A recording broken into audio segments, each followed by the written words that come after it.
Jahre 1912 wurde Marokko französisches Protektorat, wodurch sich die französische Sprache im gesamten Land verbreitete. Nach vielen Strapazen erlangte Marokko 1956 dann schließlich seine Unabhängigkeit. Bald danach waren Marokkaner also nicht mehr nur auf die französische Sprache eingeschränkt. Vielmehr verstanden sie die Notwendigkeit, andere Sprachen zu erlernen, besonders jene, die von internationaler Bedeutung sind. Bei letzterem denken wir natürlich zuallererst an Englisch, das in allen Teilen der Welt vielfach Verwendung findet. Doch auch die deutsche Sprache wird für die Menschen hier immer wichtiger.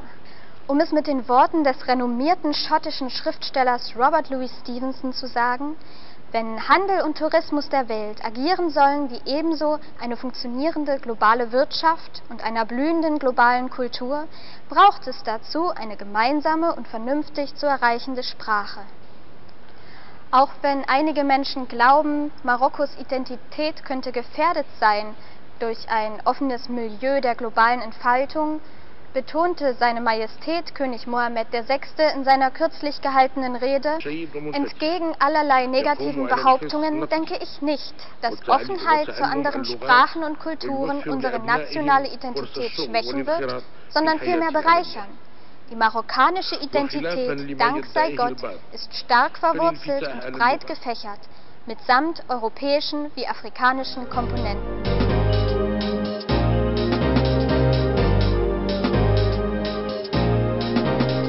Andere Sprachen und deren Kultur lernt man natürlich am besten in einer dafür vorgesehenen Einrichtung.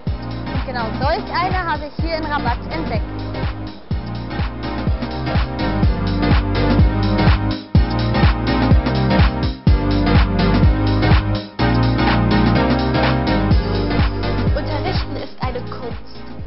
Kunst, welche die Beherrschung von innovativen Lernmethoden voraussetzt. Und genau das findet man hier im Lehrinstitut Genabil. Herr Mandri, können Sie mir kurz beschreiben, welche Bedeutung andere Sprachen und Kulturen heutzutage in Marokko haben? Oui, comme vous savez, le Maroc est entré dans une phase de modernisation due entre autres à la mondialisation, aux coopérations internationales.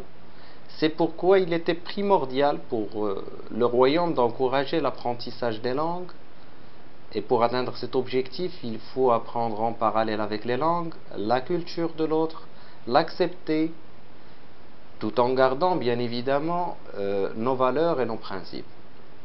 C'est pourquoi notre institut, l'Institut privé Genabil, organise tous les ans des journées culturelles depuis 2009. Und was machen Sie da zum Beispiel, um Schülern andere Kulturen zu zeigen? Lors de notre première journée culturelle, American Day, nos étudiants ont pu bénéficier de plusieurs ateliers portant sur la citoyenneté, la culture, l'environnement et l'art.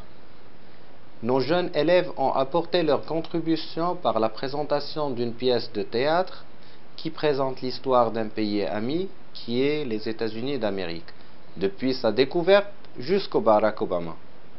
Wie haben Sie dieses Jahr den American Day gestaltet?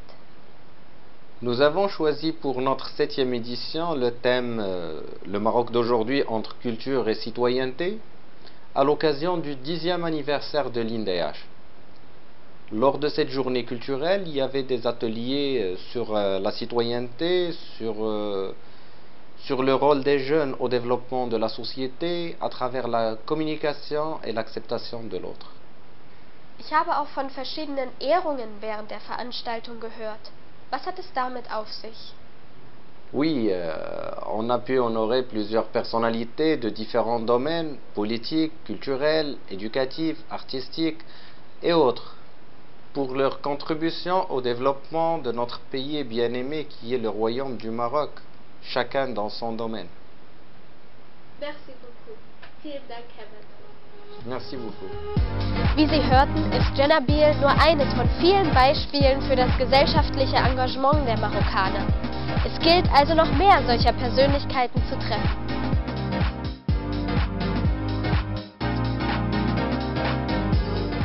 Nun befinden wir uns in den Räumlichkeiten der Frauenorganisation Jusur. Jusur bedeutet übersetzt Brücken und ich habe die Ehre, das Wort der Leiterin Umayma Ashur zu geben. Frau Ashur, Bitte stellen Sie uns Ihre Organisation in einigen Sätzen vor. Bonjour, je présente l'association Jossour, dont je suis la présidente. Jossour Forum des femmes marocaines est une association qui œuvre pour la parité, l'égalité et la justice sociale depuis déjà 20 ans au Maroc. Nous travaillons sur deux axes. Le premier axe, c'est l'axe proximité à travers notre centre de citoyenneté et des droits des femmes.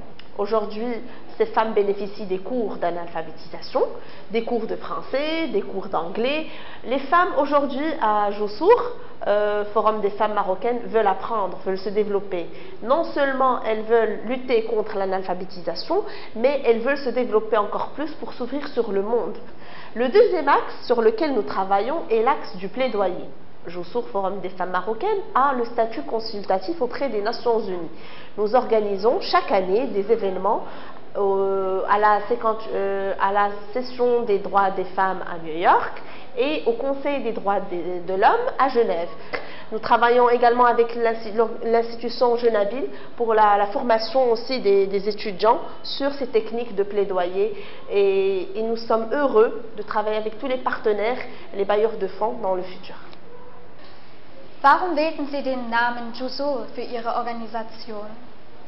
Jossour est un nom qui a été choisi par le premier bureau constitutif de l'association en 1995. Aujourd'hui, la femme au Maroc a besoin de Jossour, a besoin de ponts. C'est très simple. Aujourd'hui, à l'association, nous avons 3 ponts. Elle franchit 3 ponts. Le premier pont, c'est la lutte contre l'analphabétisation. Le deuxième pont, c'est que la femme elle choisit une activité génératrice de revenus. Le troisième pont, que Jossour, que l'association, dans lequel l'association accompagne les femmes, c'est le troisième pont, et c'est le pont de l'autonomisation, le pont de l'indépendance financière. C'est la raison pour laquelle nous avons choisi Jossour. Unser letztes Statement gibt uns der marokkanische Musiker Mohamed Belkhiat.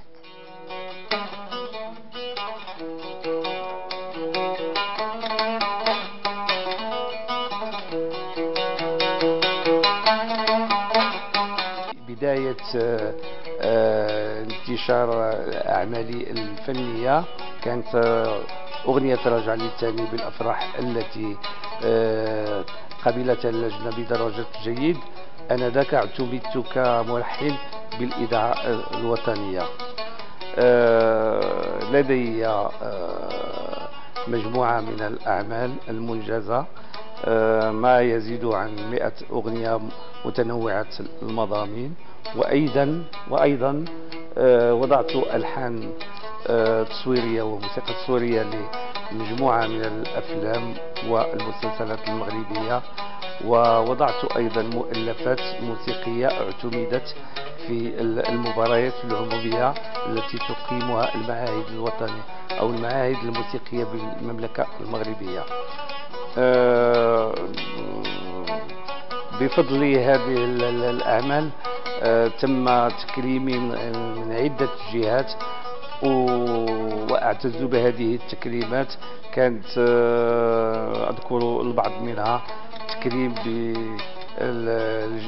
بالجائزة الأولى في مهرجان بالإمارات العربية المتحدة، وبالضبط في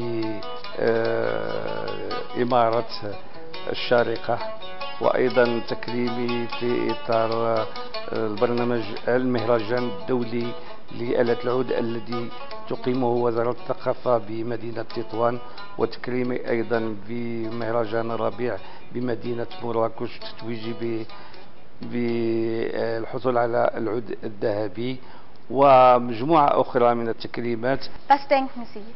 Ist Musik in der Lage, einerseits die nationale Identität zu stärken, aber gleichzeitig Brücken zu anderen Kulturen zu bauen?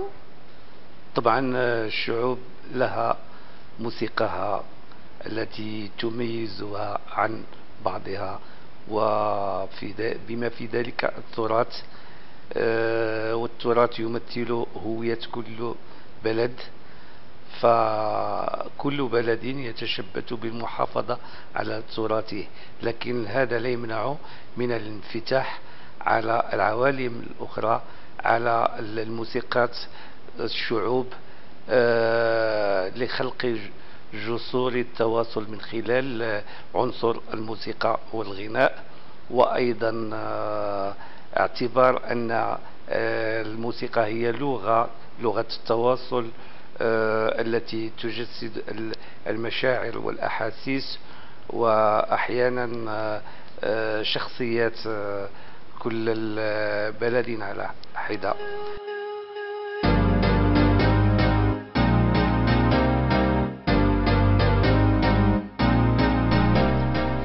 All diese Persönlichkeiten beweisen, dass Offenheit zur Welt in jederlei Hinsicht Wachstum für ein Land bedeutet, so wie ich durch meine Reise nach Marokko innerlich gewachsen bin. Denn das, was für Marokko gilt, gilt schlussendlich für uns alle. Die Welt ist rund und global.